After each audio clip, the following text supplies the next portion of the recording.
यह कहानी इंद्रपुर गांव की है, जहां पर लोग आस्था में बहुत विश्वास रखते हैं। वही भूत प्रेतों की कहानियों पर भी पूरा यकीन करते हैं। पुरानी पहाड़ी पर गांव में एक सुनसान हवेली थी, जिसे लोग इंद्रावती हवेली के नाम से बुलाते थे। कहते हैं वहां हर अमावस्या की रात किसी औरत के चीखने की आवाज सुनाई देती है। लोग उस हवेली से बहुत दूर रहते हैं, कोई भी वहां पर नहीं जाता है। विक्रम, ये वही हवेली है ना, जहां पिछले साल 3 लोग गायब हुए थे, जिनका आज तक कोई भी पता नहीं लगा है। हाँ यार, पर मैंने ये भी सुना है वो लोग डर की वजह से भाग गए थे। भूत भूत कुछ नहीं होता है, और आज हम उस हवेली में जाकर पता कर लेंगे। भूत नाम की कोई चीज नहीं होती, ये बस गांव वालों का डर है। इतनी डरावनी बातें सुनकर मुझे अच्छा नहीं लग रहा है। लौट चलते हैं, ये रास्ता भी कितना अजीब है। अंधेरा हो रहा है, अब इतनी दूर आ ही गए हैं तो हवेली देखकर ही चलेंगे। वैसे भी घर जाने में लेट हो गए हैं। अरे यार, हम दोनों के होते हुए डरने की कोई बात नहीं है। राधा, हम तुम्हारा ख्याल रखेंगे, अब जल्दी चलो। सामने से एक बुजुर्ग इंसान लाठी के सहारे चला आ रहा होता है। तीनों दोस्तों को हवेली की तरफ जाते हुए देखकर वह उनसे कहता है, रुको बेटा, उस हवेली की तरफ मत जाना। वो जगह अभिशापित है। वहां एक बुरी आत्मा का राज है, जिसकी आत्मा उस हवेली में भटकती रहती है। भूल कर भी जो उस हवेली में पहुंच जाता है, वो उसे मार डालती है। कैसी बुरी आत्मा? क्या आपने कभी देखा है उसे? आपको कैसे पता वो लोगों को मार देती है? मेरे दादाजी ये कहानी बताया करते थे। बहुत साल पहले वो उस हवेली की मालकिन थी। उसके पति ने धोखा देकर उसे मार दिया था। अब वो अपनी मौत का बदला लेने लौट आई है। काका, आपकी कहानी सुनकर तो फिल्म बन सकती है। आपने भी भूत नहीं देखा और हमें डरा रहे। मजाक मत करो बेटे, अगर गए तो कल का सूरज नहीं देख पाओगे। तुम्हें अपने फैसले पर पछतावा होगा। तीनों एक दूसरे की तरफ देखते हुए काका की बात को अनसुना कर आगे बढ़ जाते हैं।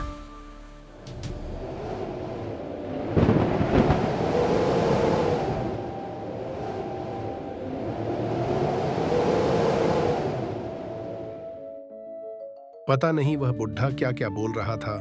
आज पता चल जाएगा इस हवेली का क्या राज है। लोग यहाँ आने से क्यों डरते हैं। राधा, तुम क्या इस हवेली को ऐसे घूर घूर कर देख रही हो? हमें भी तो बताओ, ऐसा क्या दिख रहा है तुम्हें? देखो, ये हवेली कितनी बड़ी है, उतनी ही डरावनी और सुनसान। पता नहीं क्यों मेरा दिल बहुत घबरा रहा है। दोनों को राधा की बातों पर हंसी आने लगती है। अरे बस भी करो तुम लोग, सारी बातें यही कर लोगे। चलो अंदर चलते हैं, मौसम भी खराब हो रहा है। जल्दी से हवेली देखकर घर भी वापस जाना है, तो बहस मत करो, चलो अंदर। तीनों हवेली के अंदर जा रहे होते हैं। बारिश भी होना शुरू हो जाती है। मौसम बहुत खराब होने लगता है।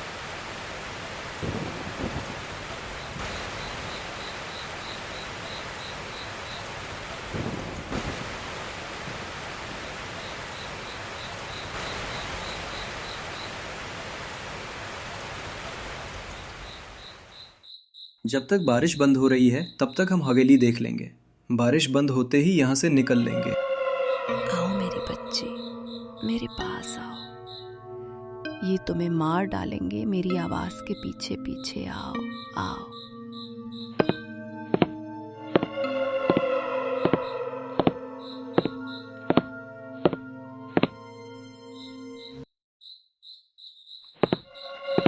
आओ मेरे बच्चे, मेरे पास आओ।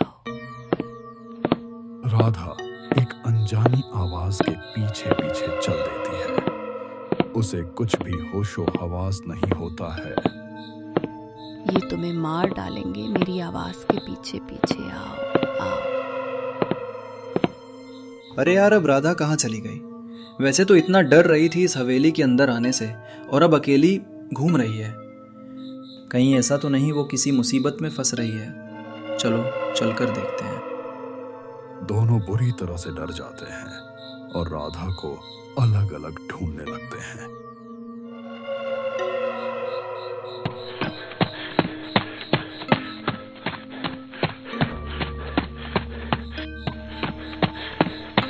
अजय राधा को छत पर चलता हुआ देख डर जाता है। वह बेजान शरीर की तरह चल रही। राधा, तुम छत पर क्या कर रही हो? नीचे आओ, मुझे बहुत डर लग रहा है। तुम ऐसा क्यों कर रही हो राधा? तुम मेरी आवाज सुन क्यों नहीं रही? विक्रम राधा को ढूंढता हुआ ऊपर पहुंच जाता है।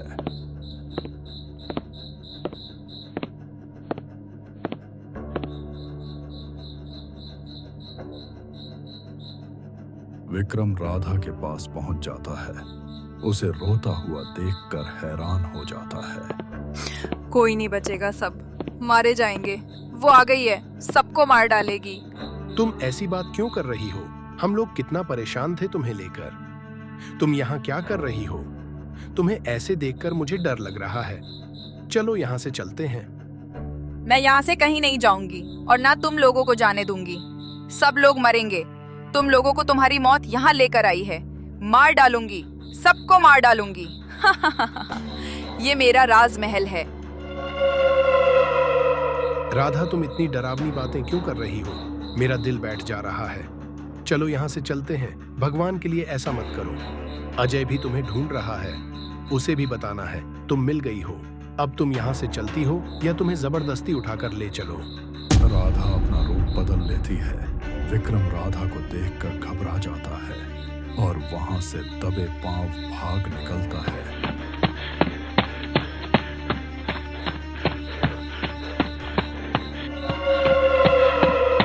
हे भगवान, राधा को कुछ ना हो। पता नहीं वो छत पर क्या कर रही है। उसे सही सलामत रखना भगवान। अजय भगवान से बस यही प्रार्थना करता रहता है कि राधा को कुछ ना हो और छत के ऊपर चला जाता है।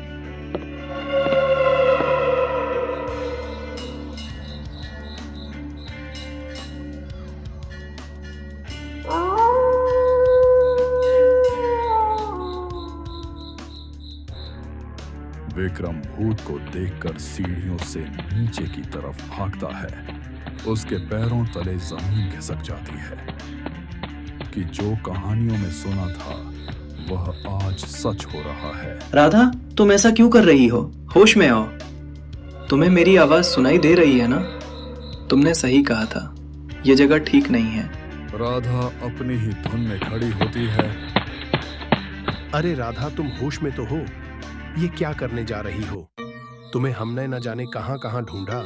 तुम सोच भी नहीं सकती हो। मैंने ऊपर वाले कमरे में एक शैतान को देखा। विक्रम, मैं यहाँ कैसे आई मुझे खुद नहीं पता। मुझे बहुत डर लग रहा है।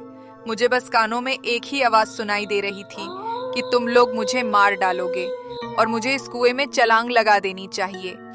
चलो घर चलते हैं। मैंने पहले ही कहा था ये जगह कुछ ठीक नहीं है।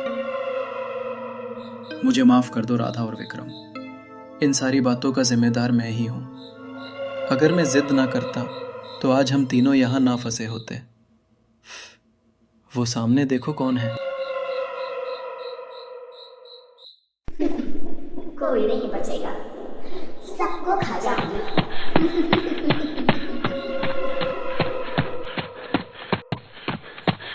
तीनों बहुत ही दुखी होते हैं। उन्हें बाहर जाने का कोई भी रास्ता दिखाई नहीं देता है। अब हम बाहर कैसे जाएंगे? ये चुड़ैल हमारा पीछा ही नहीं छोड़ रही है। मुझे लगता है ये हम सबको मार डालेगी। हमारे तो घर वालों को भी नहीं पता है हम सब इस भूतिया हवेली में हैं। राधा बिल्कुल सही कह रही है। लगता है हमारी कब्र भी यही बनकर रहेगी।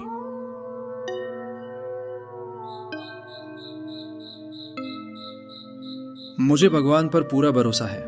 अगर हम इस मुसीबत में फंसे हैं तो बाहर भी निकलने का रास्ता जरूर होगा। इसीलिए यहाँ से निकलने का रास्ता सोचो, फालतू की बातें नहीं। ईश्वर से बड़ी कोई चीज नहीं होती है इस दुनिया में। हमें हिम्मत नहीं हारनी चाहिए। हम सही सलामत अपने घर पहुंच जाएंगे। अजय बात कर ही रहा होता है कि ऊपर से एक किताब गिरती है जिसे अजय पढ़ने लगता है। मुझे लगता है ये इस चुड़ैल के अतीत के बारे में है। ये भगवान का कोई इशारा है, शायद हमारी जान बच जाए। अजय किताब पढ़ने लगता है और वह फ्लैशबैक में चला जाता है। इंद्रावती बहुत ही दयालु महारानी थी। वो अपनी प्रजा से बहुत ही प्यार करती, पर उनके पति प्रजा को बिल्कुल भी पसंद नहीं करते थे। वो उनसे दुगना कर वसूल करते। इसी बात को लेकर गांव का बुजुर्ग महारानी के पास आता। चिंता करने की कोई बात नहीं है। अगर हमारे गांव में सूखा पड़ा हुआ है तो ये सिर्फ आपकी परेशानी नहीं, हमारी भी समस्या है। आप सबसे कोई भी कर नहीं लिया जाएगा। आप बेफिक्र होकर खेती बाड़ी कीजिए। महाराज, अगर आपने दोबारा गरीब प्रजा को सताने की कोशिश की तो हमसे बुरा कोई नहीं होगा। हम जानते हैं आपका लालच दिन पर दिन बढ़ता जा रहा है। हमें बिल्कुल भी मंजूर नहीं है कि हमारी प्रजा के साथ अन्याय हो। महारानी साहिबा, अभी आप ना समझ है। यह गांव के गरीब भूखे नंगे आपको बेवकूफ बनाकर कर नहीं देना चाहते। आप सब मुझ पर छोड़ दीजिए। देखना मैं कैसे चुटकियों में इन गांव वालों को ठीक कर देता हूँ। अगर दोबारा ऐसी बात कही तो मैं भूल जाऊंगी कि आपसे मेरा विवाह हुआ है। इस महल में आपकी जैसी सोच की कोई जगह नहीं है। मुझे अपने राज्य की भलाई के लिए कुछ भी करना पड़े, मैं वो सब करूंगी। माफ कर दीजिए महारानी साहिबा, आगे से ऐसा कुछ नहीं होगा। हम नहीं जानते थे कि आप प्रजा से इतना प्यार करते हैं। अब तो थोड़ा मुस्कुरा दीजिए, हम अपनी गलती की माफी मांग रहे हैं। मेरे प्यारे महाराज जी, आप इतना गुस्से में क्यों बैठे हो?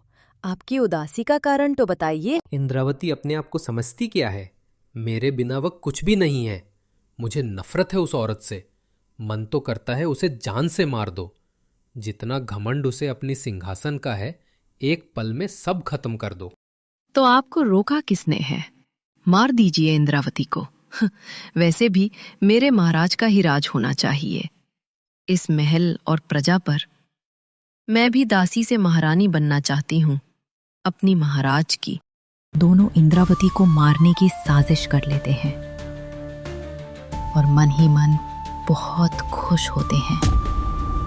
कनिका, पता नहीं आज कुछ अजीब सा लग रहा है हमें। अजीब तो लगेगा ना महारानी जी।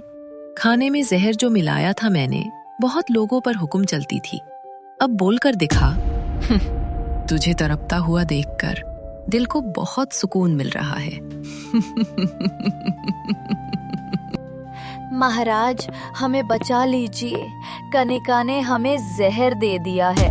हम सांस नहीं ले पा रहे। ये कनिका की अकेली साजिश नहीं, हम भी इसमें शामिल हैं। इंद्रावती, तुझे अपने पद का बहुत ही घमंड था ना?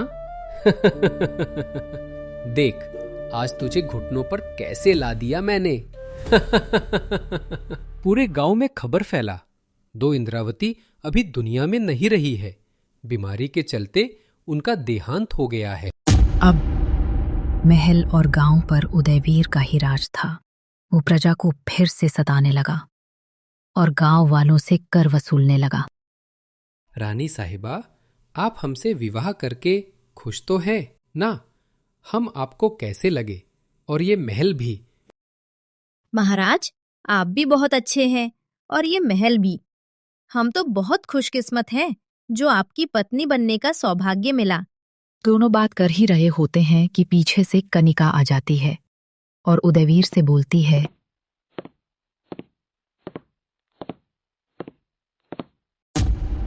तुम्हारी हिम्मत कैसे हुई मुझे धोखा देने की? शादी का वादा मुझसे किया और दुल्हन इसे बना लिया। तुम पागल हो गई हो क्या? नौकरानी होकर मालकिन बनने के सपने सोच भी कैसे सकती हो? तुम एक दासी के अलावा कुछ नहीं हो। फालतू के सपने देखना बंद करो। पाँव की जूती पाँव में ही अच्छी लगती है। महाराज, क्षमा कीजिए, पर ये दासी इतना क्यों बोल रही? इसकी इतनी हिम्मत की ये हमारे सामने सर उठाकर बात कर रही है। मैं तो कहती हूँ इसका सर कलम करवा देना चाहिए ताकि आगे से कोई भी दास हमारे आंखें दिखाने की हिम्मत ना करें। रानी साहिबा, आपने तो मेरा दिल ही जीत लिया। मैं भी कुछ ऐसा ही सोच रहा था। इसको ऐसी ही सजा मिलनी चाहिए। उदयवीर अपने खास दास को बुला लेता है और कनिका को मौत के घाट उतारने के लिए कहता है। ले जाओ इसे मेरी नजरों के सामने से और जल्दी से मुझे इसके मारने की खुशखबरी देना। प्रभु कनिका को बहुत ही दर्दनाक मौत देता है। कुछ महीनों बाद प्रभु महल का काम कर रहा होता है। तभी पीछे से एक चुड़ैल उसके पास आ जाती है और उसे आवाज लगाती है। प्रभु, इतना काम करके थक गए होगे, तुझे अब आराम की जरूरत है। तुमने बहुत पाप किए हैं, अब तुझे उसकी सजा मिलेगी। पीछे मुड़कर देख, तुम्हारी मौत खड़ी है। जब तक प्रभु सोच रहा होता है कि कोई उसके साथ मजाक कर रहा है, जैसे ही वो पीछे मुड़ता है, चुड़ैल को देखकर वो बुरी तरह डर जाता है और चुड़ैल से रहम की भीख मांगने लगता है। पर चुड़ैल इस रघु की एक नहीं सुनती। तुम कौन हो और मैंने तुम्हारा क्या बिगाड़ा है जो तुम मुझे मारना चाहती हो? मैं तो तुम्हें जानता तक नहीं। इतनी जल्दी भूल गया तू मुझे? उस उदयवीर की वजह से तूने मुझे फांसी पर लटका दिया था। कनिका हूँ मैं, अब तू नहीं बचेगा और ना ही इस महल का कोई भी इंसान। इस महल को कब्रिस्तान बना दूंगी मैं। देखते ही देखते कनिका भंडार घर को आग लगा देती है। प्रभु उस आग में जलकर राख हो जाता है।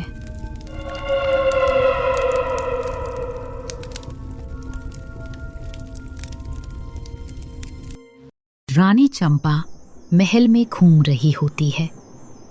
तभी वो एक कक्ष में पहुंचती है और आईने के सामने खड़े होकर सोचने लगती। ये कक्षा कितना सुंदर है और ये आईना भी। हम इस कक्ष में पहले क्यों नहीं आए? ये आईना कितना खूबसूरत है। रानी चंपा, पीछे तो देखो, मैं भी बहुत खूबसूरत हूँ। क्या मेरी खूबसूरती तू देखना नहीं चाहेगी? कौन हो तुम और यहाँ क्या कर रही हो?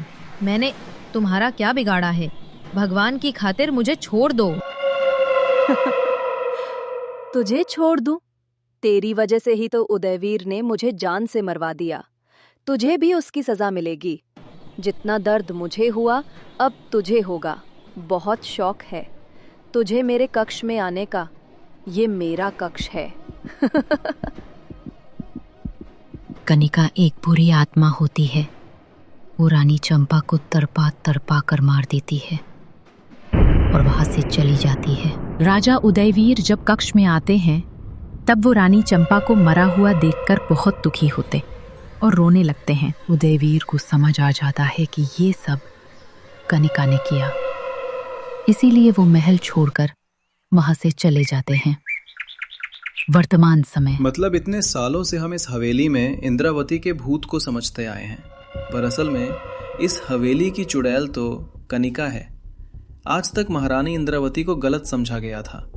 हम ये सच्चाई सबके सामने जरूर लाएंगे। महारानी इंद्रावती की सच्चाई तो जब सामने लाएंगे तब हम यहाँ से जिंदा बचेंगे। वह चुड़ैल हमें बाहर नहीं निकलने देगी। पहले यहाँ से बाहर निकलने का रास्ता देखना पड़ेगा। चलो चलकर देखते हैं। कनिका बहुत ही बुरी इंसान थी, इसीलिए आज तक हवेली में भूतनी बनकर घूम रही है। शायद आज तक इस हवेली से कोई भी बचकर बाहर नहीं निकल पाया है। हमें इस चुड़ैल को करने के लिए कुछ सोचना पड़ेगा। अरे अभी थोड़ी देर पहले तो यहाँ पर एक कुआं था, शायद वो एक छलावा होगा। चलो, अभी आसपास कोई दिखाई नहीं दे रहा है, चुपके से निकल लेते हैं। चुड़ैल के आने से पहले यहाँ से निकलने का रास्ता देखते हैं। तीनों घबराए हुए वहां से निकलने का रास्ते के बारे में सोचने लगते हैं। तभी अचानक से वहां चुड़ैल आ जाती है और वह उसे देखकर घबरा जाते हैं।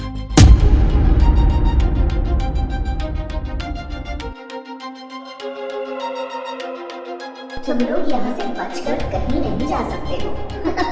ये महल मेरा है और अगर कोई इस महल के अंदर बिना मेरी इजाजत के आया तो मरा जाएगा। अब तुम लोगों को मैं तड़पा तड़पा कर मार डालूंगी। अजय, हमें हिम्मत नहीं हारनी चाहिए। अगर कनिका का भूत लोगों को मारता है तो महारानी इंद्रावती अपनी प्रजा की रक्षा करती थी। अगर हम सच्चे मन से उन्हें याद करेंगे तो शायद वो हमारी मदद के लिए जरूर आए। तीनों महारानी इंद्रावती की आराधना करने लगते हैं और उन्हें अपनी मदद के लिए बुलाते हैं। कोई नहीं आएगा तुम्हें बचाने। जितना भी कोशिश कर लो, तुम्हारी मौत मेरे हाथों ही लिखी है। पीछे देख चुड़ैल, तेरा अंत तेरे सामने खड़ा है। आज तक तू लोगों को मारती आई है, आज तेरी मौत लिखी है। महारानी इंद्रावती, तू यहाँ क्या कर रही? एक बार मेरे हाथों से मरकर चैन नहीं मिला, दूसरी बार भी मरने चली आई। कनिका, मेरी बात ध्यान से सुन। तूने मेरे साथ जो किया, तुझे उसकी सजा मिल गई थी। अब अगर तूने मेरी प्रजा को नुकसान पहुंचाने की कोशिश की तो मैं तेरा अंत कर दूंगी। इन बच्चों ने तेरा कुछ नहीं बिगड़ा है। तू मेरा अंत करेगी तो खुद को तो बचा नहीं पाई थी। अब इन लोगों को कैसे बचाएगी? तेरी तरह इन्हें भी मार डालूंगी तेरे सामने, और तू कुछ नहीं कर पाएगी।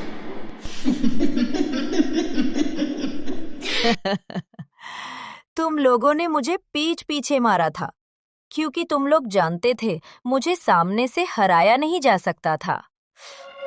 बुज़दिलों की तरह पीछे से वार किया, लेकिन आज मैं तुझे तेरे सामने ही नष्ट करूंगी और अपने अंत को तू अपनी आंखों से देखेगी। तेरा वजूद आज मीट कर रहेगा। रानी इंद्रावती अपनी शक्तियों से चुड़ैल पर वार करती है। चुड़ैल महारानी इंद्रावती का वार सहन नहीं कर पाती और नष्ट हो जाती है।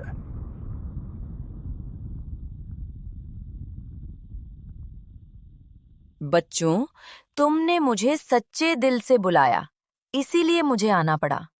पर कभी-कभी ऐसे रहस्यों से दूर ही रहना चाहिए। ये बहुत ही खतरनाक होते हैं।